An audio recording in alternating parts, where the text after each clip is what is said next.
Bir anlığına gözlerinizi kapatın. Ve kendinizi binlerce yıl önce, Antik Yunan'da, Roma'da ya da Mısır'da bir kadın olarak hayal edin.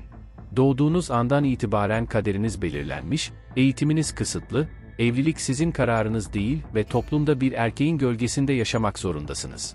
Ama gerçekten öyle miydi? Antik dönemde kadınlar sadece sessiz figüranlar mıydı? Yoksa sahnenin görünmeyen kahramanları mı? Bugün kadın hakları, eşitlik ve özgürlük üzerine konuşabiliyoruz. Peki, binlerce yıl önce durum nasıldı? Antik dünyada kadın olmak ne anlama geliyordu? Kadınlar gerçekten güçsüz ve arka planda mıydı? Yoksa bazıları tarihin akışını değiştirecek kadar güçlü müydü? Gerçekten de eğer Antik Roma'da ya da Yunanistan'da doğsaydınız, hayatınız nasıl olurdu? Bir filozof, savaşçı ya da yönetici olabilir miydiniz? Yoksa toplumun sıkı kuralları sizi belirli bir kalıba mı sokardı? Antik dönemin kadınları gerçekten sandığımız kadar sessiz miydi? İşte bu videoda, Antik Yunan'da kadınların rollerine, haklarına ve toplumdaki yerlerine yakından bakacağız. Kimileri özgürdü, kimileri baskı altındaydı. Hangi kadınlar tarihe yön verebildi? Gelin, antik dünyada kadın olmanın ne anlama geldiğini birlikte keşfedelim. Peki, gerçekten her şey bu kadar katı mıydı? Kadınların hiçbir söz hakkı yok muydu? Yoksa tarihin tozlu sayfalarına karışmış güçlü kadın figürler var mıydı? Antik dünyanın farklı toplumlarında kadınların statüsü nasıl değişiyordu? Bugün kadın haklarını tartışırken bile birçok engelle karşılaşıyoruz. Peki binlerce yıl önce bu mücadeleyi veren kadınlar ne yaşadı? Bizimle birlikte anlamaya ve öğrenmeye hazırsanız, başlıyoruz. Öncelikle antik dönem Yunan toplumunda kadınlar nasıl değerlendirilmiş, kadınlarla ilgili konular antik kaynaklarda nasıl geçmiş, ev içinde, sosyal ortamlarda durumu nasılmış, aile içi hiyerarşide yeri neresiymiş bunlara bakacağız. Önce antik yazar Homeros'un kadına bakış açısından başlayalım. Simirnalı bir ozan olan Homeros'un İlyada ve Odisseia adlı eserlerinde kadına yer verilmiş olduğunu görüyoruz. İlyada destanında kadının o dönemdeki yerini, Troya Savaşı'nın çıkış nedeni olarak güzeller güzeli Helen'i göstermesiyle başlatabiliriz. Homeros Troya Savaşı'nın çıkma nedenlerinden biri olarak, yine üç güzeller efsanesini ortaya koyuyor. İlyada destanına baktığımızda Anadolu'da anaerkil, Akalar'da ise ataerkil bir yapının varlığı dikkatimizi çekiyor. Homeros, Anadolu'daki aile hayatından bahsederken de, Troya kralı Priamos'tan bahsederken, Priamos'un oğulları, gelinleri, damatları ile gayet candan, sevecen, saygılı bir aile yaşantısı içinde olduğundan söz ediyor. Onun anlatımına göre, Anadolu coğrafyasında kadın evinin hanımıdır. Kadın kapalı yaşamaz ama kadının hayatı erkekten ayrıdır.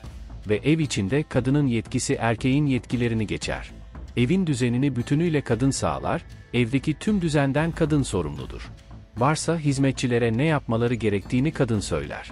Homeros'un anlatılarından, dokuma, yüneğirme ve işleme konusunda her zaman Anadolu kadınlarının, Akalı kadınlara göre çok daha yetenekli, çok daha üstün olduğu net olarak anlaşılabiliyor.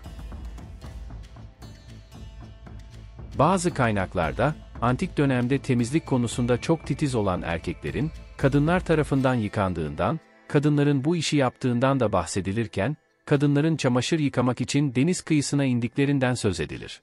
Kadınların dışarıya çıktıklarında, yanlarında çocuklarının veya hizmetçilerinin olduğu da bu anlatılarda yer alıyor.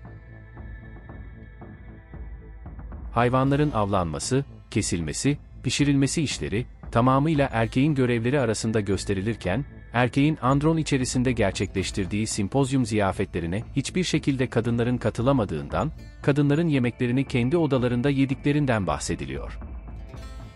Erkekler sosyal hayatın tam merkezinde yer alıyorlar. Mahkemelere katılabiliyorlar. Savaş hazırlıklarını erkekler yapıyor, kadınlar ise yaşlılar ve çocuklarla birlikte savaş öncesi, korunma duvarı örme faaliyetinde yer alıyor. Homeros'un destanında kadınların yapabildiği şeyler olarak bunlar anlatılırken, yapamayacakları bazı şeyler de satır aralarında anlatılıyor. Destandaki anlatıya göre, kadınlar kendi başlarına dışarıya çıkamıyor, toplantıya katılamıyor, savaşa ve savaş hazırlıkları kapsamında herhangi bir zanaatkarlık faaliyetine katılamıyor. Tarlada çalışamıyor fakat tarlada çalışan erkeklere yemek hazırlayabiliyor. Genç kızların genç erkeklerle birlikte bağ bozumu kutlamalarına katılmaları serbest.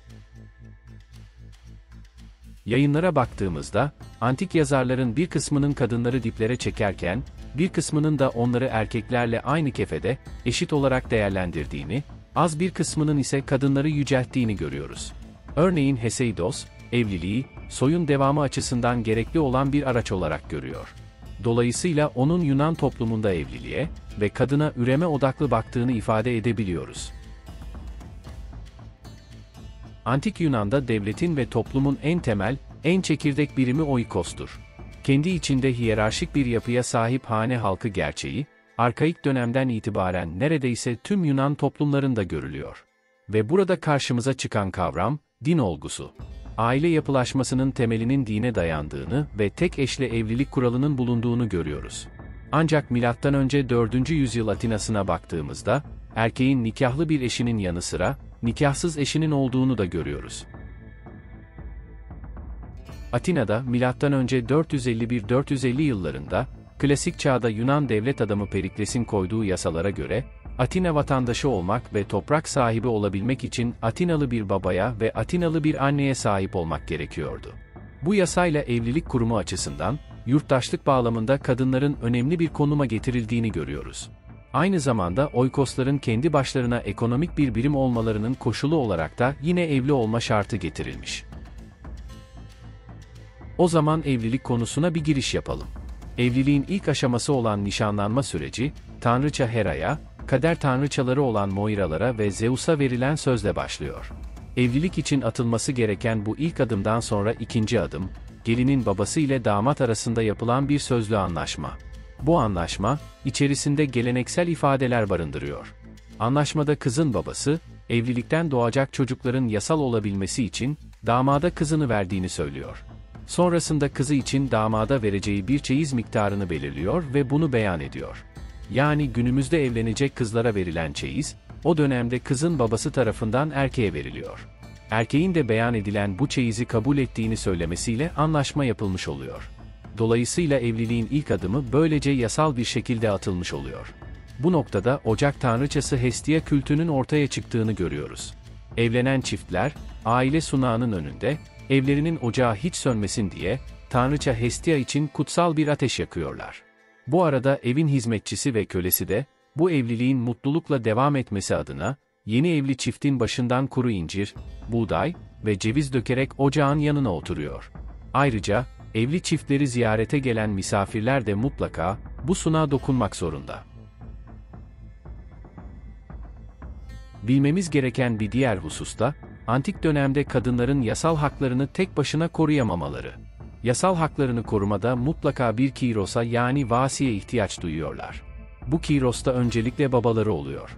Atina yasalarına göre bir kadının kirosu, evlenene kadar babası, evlendikten sonra baba tarafından bu hakların kadının kocasına devredilmesiyle de kocası oluyordu. Kadın öldüğünde ise mirasçısı olabilmesi için bir erkek çocuğa sahip olması gerekiyordu. Bahsettiğimiz bu şartlar oluşmadığı takdirde, kadın, erkek olan bir başka yakın akrabasına bağlı oluyor. Yani toplumun yapısına baktığımızda kadın, tüm yaşamı boyunca hep bir erkeğe bağlı, bir erkeğin velayeti altında yaşamını sürdürebiliyor. Bu mutlak şart ve kesin kurallarla bağlanmış durumda. Elbette evlilikte ekonomik durum ön plana çıkıyor. Evliliğin ekonomik çıkarlar doğrultusunda yapıldığını görüyoruz. Kadınlar eşlerini seçerken özgür değiller. Tamamen Kiros'un kararıyla evliliklerini gerçekleştirebiliyor. Duygusal tabanlı bir evlilik neredeyse hiç söz konusu değil. Genellikle mirasın, aile servetinin, aile içinde kalması için yoğun bir şekilde akraba evlilikleri yapılıyor. Yeni oikosuna, yeni ailesine, ekonomik bir katkı sağlayan kadının çeyizi, aynı zamanda evliliğinin de güvencesi durumunda. Bu çeyizin içerisinde, evlenirken kadının kirosu tarafından damada verilen çeyizin içeriğine baktığımızda, antik kaynaklara göre bu çeyiz, para, giyim eşyası, süs eşyası, takı olarak karşımıza çıkıyor. Kadının eşini aldattığı durumlarda ya da kadının çocuğunun olmadığı durumlarda, erkek, kadını boşama hakkına sahip. Kadınlar da isterlerse eşlerini boşayabiliyorlar. Böyle bir hakları var. Bu durumda çeyizlerini geri alabilirler. Ancak bu durum erkeklerdeki kadar kolay değil. Böyle bir durumda boşanmak isteyen kadının en üst mahkemeye başvurması, aynı zamanda Kirosunun da izninin olması gerekiyor. Boşanma söz konusu olduğunda eğer çocukları varsa, çocukların velayeti tamamıyla babaya veriliyor. Baba, ev içerisinde aynı zamanda bir rahip rolünü de üstlenmiş durumda. Yasalara göre baba, doğan çocuğunu devletin nüfus kayıtlarına kaydettirmek zorunda. Ancak bu kararı baba tek başına verebiliyor. Yani baba isterse doğan çocuğunu reddetme hakkına da sahip. Ne acıdır ki, burada net olarak gördüğümüz şey, kadının, dünyaya getirdiği çocukları üzerinde bile söz söyleme, çocuğu kabul etme hakkı olmadığı. Dolayısıyla antik dönem Yunan toplumunda kadın, sadece evde, evin düzeni, refahı ve huzuru için çalışan bir varlık konumunda. Tabi sadece bununla sınırlı değil. Ev işlerinin yanı sıra, yün eğirmek, keten kumaş dokumak, nakış, post ve deri temizleyip terbiye etmek, vaktinde ve zamanında yemek hazırlamak, konserve ve tuzlama yapmak gibi görevleri de var. Peki bunca işi yapan kadın, ev içerisinde nerede yaşıyor? Kadınların odası erkeklerden farklı. Kadınlar sempozyumlarda, erkeğe ayrılmış özel odalar olan andronlarda yer alamıyorlar. Genellikle evde kapalı kalan kadın, dinsel ve aile bayramlarına katılabiliyor, yakın akrabalarından biri doğum yaparsa onu ziyarete gitme hakkı da var. Ancak şöyle bir zorunlulukla karşı karşıyalar. Dışarı çıktıklarında mutlaka çocukları ya da evdeki kölelerden biri onlara eşlik etmek zorunda. Tek başlarına evden çıkmaları mümkün değil. Yoksul kadınlar içinse durum biraz daha farklı. Onlar ev işlerinin yanı sıra tarla işlerinde de çalışabiliyor. Durumu olmayan kadınlar, tarımın yanı sıra çamaşırcılık, ebelik, tekstil işi, satıcılık hatta süt ninelik yapabiliyorlar. Dolayısıyla Helen toplumunda kadından temel beklenti iffetine, namusuna sahip çıkması olduğu için, bunu evden çıkmayarak, hayata katılmayarak, bir nevi sessiz sedasız yaşayarak sağlamaları bekleniyor. Peki ne zaman evleniliyor? Evlilik yaşına baktığımızda, genç bir kız, 12-15 yaşlarına geldiğinde babası tarafından evlendiriliyor. Toplumun beklentisi de bu yaş aralığında bir evlilik. Genç kızların baba evinde sıkı kurallara bağlı yetiştirilmesi, ev işlerinde hamarat olacak şekilde eğitilmiş olması isteniyor. Milattan önce 5. yüzyıla geldiğimizde, Kisenepo'nun Ev Ekonomisi Oikonomikos adlı kitabından da net bir şekilde anladığımız, kadın ve erkeğin haklarının eşit olduğudur. Kisenepon yaratılışları gereği, kadın ve erkeğin kendisine öz farklı kabiliyetlere sahip olabileceğini, bu nedenle ev içinde farklı görevleri bulunduğunu söyler. Onun bu cinsiyet ayrımına dayalı görev dağılımı düşüncesi, Aristoteles tarafından da benimsenmiş. Yine Platon'un Devlet adlı eserinde, kadınlarla çocukların, toplumun ortak malı olduğu hususuna yer verilmiştir. Platon, kadınları fiziksel açıdan zayıf kabul etse de, bu iş erkek işidir, kadının işi de şudur gibi ayrımlar yapmayarak cinsiyet ayrımına dayalı işleri kabul etmez.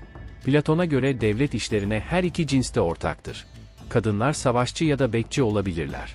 Her iki cinsinde yaratılışlarında bir takım ortak özelliklerin bulunduğunu söyleyen Platon, kadın ve erkeğin benzer bütün işleri yapabileceklerini vurgular. Aristoteles'e göre evlilik, karı koca arasındaki aşktır. İnsanların doğaları gereği çiftleşme eğilimleri gösterdiğini, ancak bunu sadece hayvanlar gibi üreme temelli değil, kendilerine güzel bir hayat kurgulamak, iş gücünü hafifletmek, mal mülk paylaşımı için yaptıklarını söyler. Ona göre, karı koca arasındaki aşk, akılcı ve dingin bir duygudur. Çocuklar, karı koca arasındaki ilişkiyi pekiştirir. Ona göre çocuksuz bir evlilik fazla sürmez, sürdürülemez. Aristoteles kadınların düşünme yetisinin varlığını kabul etse de, bu yetinin işlevsiz olduğunu ifade ediyor. Ona göre evet kadınların düşünme yetisi var. Böyle yaratılmışlar. Fakat bu yeti kadınlarda tam olarak gelişmemiştir şeklinde bir ifadesi bulunuyor. Ona göre kadın, 18 yaşında evlenmeli, kadın ve çocukların eğitimi devlet tarafından verilmelidir. Bu noktada Apollodorus'un, Neaira'ya karşı adli mahkeme konuşmasına da değinmemiz gerekir. Mahkemeye çıkarıldığında 50'li yaşlarındaydı. Çocukken Korint'teki bir genelevin sahibine satılmıştı ama, sonunda özgürlüğüne kavuşmuş ve Atina vatandaşı Stefanos ile evlenmişti.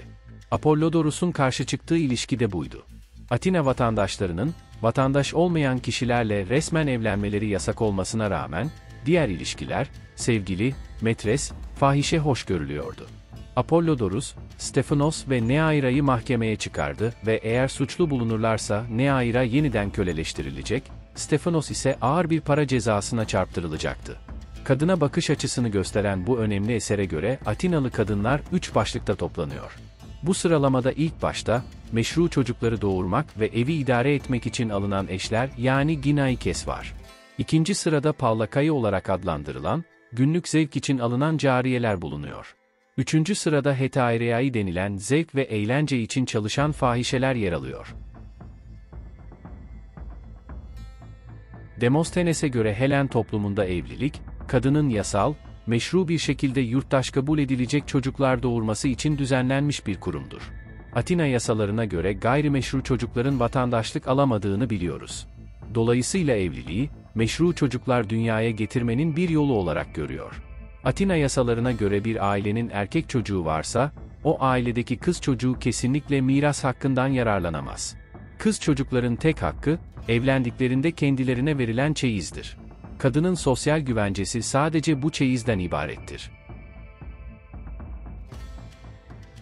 Sosyal hayat, politika, meclis toplantıları, oy hakkı, üretim, ticaret, hamamlarda yıkanma saatinin büyük kısmı, spor, aşk evleri, okulda eğitim, tiyatro gösterilerinde oyunu en iyi görecek yerler, hep erkeklere göre dizayn edilmiş durumda. Bunun dışında zaten kadınların seçme, seçilme hakkı ve politik yetkileri yok.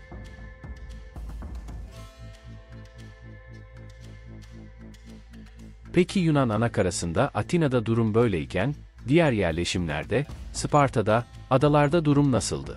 Sparta'da durum biraz farklı. Kadınlar Atina'ya göre kısmen de olsa bazı özgürlüklere sahipler. Likurgos yasaları toplum içindeki erkek ve kadın rollerini net olarak belirlemiş durumda. Sparta'da erkekler sadece askerlik işleriyle ilgileniyorlar. Çok ciddi ve emek gerektiren bir askerlik eğitiminden geçiyorlardı. Evli erkekler de bütün günlerini bu askeri eğitimlerde geçirdiğinden, geride kalan, erkeklerin yapması gereken pek çok işi kadınlar yapıyordu. Sparta'da kamusal alanda erkekle kadın arasında bir eşitliğin olduğu görülüyor. Oldukça önemli bir nokta kız çocuklarının, erkek çocuklar gibi kamusal bir eğitim alması ve bu eğitimin devlet tarafından desteklenmesidir. Atina'da ise tam tersi bir uygulama var. Kadınların, kız çocuklarının kesinlikle eğitim alması yasak. Sparta'da kadının eğitim alması sosyal bir gereklilik olarak görülüyor. Spartalı kadınlar, Atina'daki kadınlar gibi ev işlerini yaparken, çocuklarının eğitimlerinden de sorumlular. Sparta'da kadınlara bedensel ve fiziksel anlamda spor eğitimleri de veriliyor. Atina'da kadınların spor yapma hakkı bile yok. Spartalı kadınların, spor eğitimlerinde erkeklerle birlikte yan yana olduğu, birlikte eğitim aldığı görülüyor. Kadınlar yarışlara, güreş müsabakalarına da katılabiliyor, hatta binicilik eğitimi de aldıklarını antik kaynaklardan öğreniyoruz. Polukartos bu konuyla ilgili olarak, kadınların bu tarz fiziksel güç gerektiren aktivitelere katılmaya çok istekli olduklarından bahseder.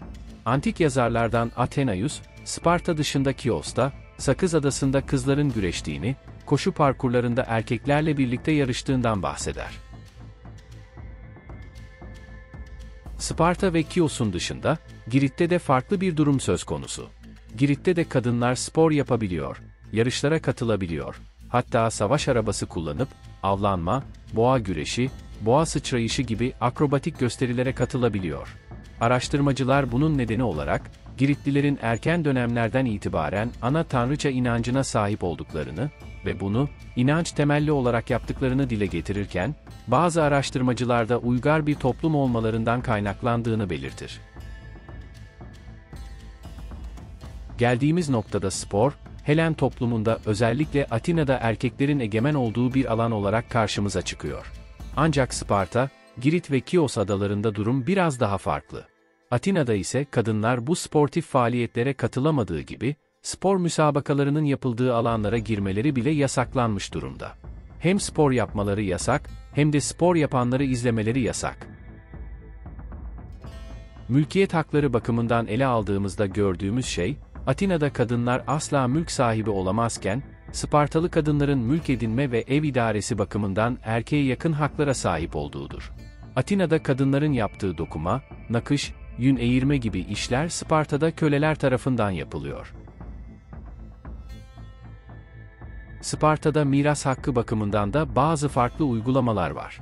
Atina'dan farklı olarak, erkek çocuğu olmayan bir ailede kız çocuğu, tüm aile varlığını miras olarak alabiliyor. Eğer erkek çocuk varsa, kız çocuk yine de az da olsa mirastan pay alabiliyor. Kadın mesleklerine bakacak olursak, kadın meslekleri içinde en yaygın olanlar, ebelik ve bitkisel tedavi uygulayan şifacılık. Bu konuda uzman olan kadınlar toplum içerisinde aranılan kişi konumuna erişmişler. Bunun yanı sıra pazarlarda sebze, meyve, şifalı ot, çiçek satan kadınlar da var. Ayrıca ekmek fırınlarında hamur yoğuran, soyluların çocuklarına dadılık yapan kadınlar olduğunu da antik kaynaklar bize söylüyor. Antik dönemde mesleklerin cinsiyetle bağlantısını ortaya koyan bazı arkeolojik ve antropolojik tespitler de var. Örneğin İspanya'da, Granada, Castello Alto yerleşimindeki mezarlık alanda yapılan kazılarda çıkarılan 100 insan iskeleti üzerinde yapılan analizlerde, kadınların ön dişlerinde aşınma tespit edilmiş, bu aşınmalarında kadınların ip yapımı için ön dişlerini bir araç gibi kullanmalarından kaynaklandığı tespit edilmiş. Antik dönem Yunan toplumlarında kadınların, kızların, kesinlikle okula gitmediğinden, eğitim almadığından bahsetmiştik.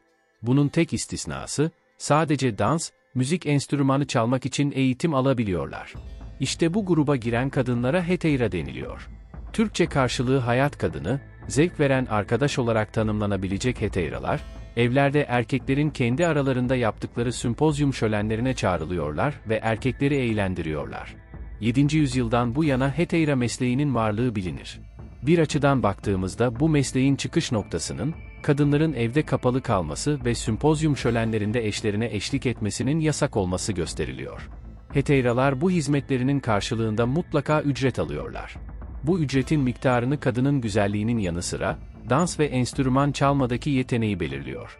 Heteiralık bir meslek olarak sayılmasına rağmen, heteiraların toplumda yurttaşlık hakları bulunmuyor. Ayrıca Atinalı bir vatandaş ile evlenmeleri de kesinlikle mümkün değil. Kadınların tapınımlardaki rolüne de bir bakalım. Genelde tapınım törenlerini rahipler yönetiyor olsa da, önemli rahibeler de var. Yunan toplumunda kadınların yapabildiği meslekler içerisinde en saygın olanı, devletin yüksek memur olarak tanımladığı rahibeliktir. Yunan toplumunda rahibeler genellikle evli kadınlar arasından seçiliyor.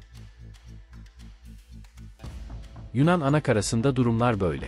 Peki Anadolu'da, İonya'da kadınların durumu ne? Kısaca ondan da bahsedelim. Yunan ana kıtasında kadınlara karşı ayrımcı, baskıcı ve katı kurallar bulunurken, Anadolu'da, İonya'da kadınlara karşı biraz daha esnek bir davranış hakim. İonya'da kadınlar dış dünyaya daha açık diyebiliriz. Atina'dan farklı olarak soylu kadınların isimlerinin devlet yönetiminde geçtiğini görüyoruz. Ana kara Yunanistan'da hiçbir şekilde kadınların, devlet yönetiminde yer alması, isimlerinin geçmesi dahi söz konusu değildi. Daha önce videosunu yapmış olduğumuz Aspasya'da, bildiğimiz gibi Miletoslu, yani İonya bölgesinden çıkmış entelektüel bir kadındı. Karya bölgesine baktığımızda ise, yine Karya satrabı Mauzolos'un karısı Artemisya'nın, kocasının ölümünden sonra satraplık yaptığını, hatta Rodos adasının onun satraplığı döneminde fethedildiğini biliyoruz. Likya bölgesinde kadınların durumunu hem antik yazarlara ait kaynaklardan, hem de mezar yazıtlarından gözlemleyebiliyoruz.